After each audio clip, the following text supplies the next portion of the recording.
Mheshimiwa Mwenyekiti, kwa ujumla wake kwa matokeo ya mnada wa 4 wa Runali, kwa ujumla bei ya juu ya mkulima ni shilingi 2580 na bei ya chini ni shilingi 2450. Kwa jina naitwa Fadhili Saidi Mchwembo, ni mkulima wa kijiji cha Nangano. Nasema kwa safari hii mnada tumeupokea vizuri, tumeukubali wakulima kuuza mazao yetu kwa bei iliyotokea kama hiyo 2520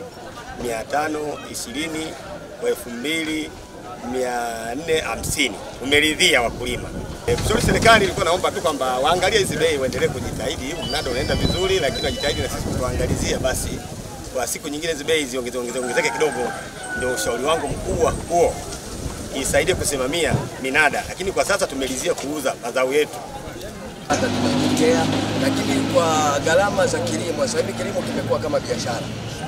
Kilimo kama biashara, watu wanatumia gharama nyingi kutia kwenye kilimo, lakini bado changamoto ambayo tunakutana nayo, kwanza kuna mambo ambayo yapo katika kilimo yanasumbua, ikiwemo na unyaufu, sijui nini na nini, bado hatujapata kusimamia vizuri kwenye kilimo. Kwanza unyaufu, inatakiwa serikali iangalie matatizo ya wakulima, lakini pia tukirudi kwenye bei bado ni ndogo.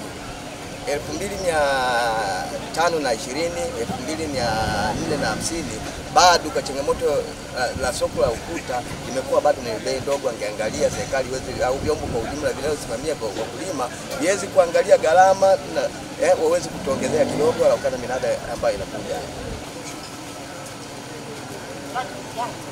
Kwa majina anaitwa Madhiabi Mohamed Likomwile, ni mkazi wa kijiji cha Nangano, ni mkulima pia. Mnada umefanyika kwenye ghala la Nachimba. Mimi kama mkulima nimelizia mnada huu kuuza mazao yetu. Kwa hiyo tunashukuru, lakini hata hivyo changamoto tunazokutana nazo au mawazo yangu, naomba serikali itusaidie sisi wakulima, tuongezee kidogo hizi bei kutokana na changamoto zetu tunazokutana nazo kwenye kulima. Kwa hiyo mimi kwa upande wangu nasema asante serikali, na naomba iendelee kutusimamia sisi wakulima. Asante.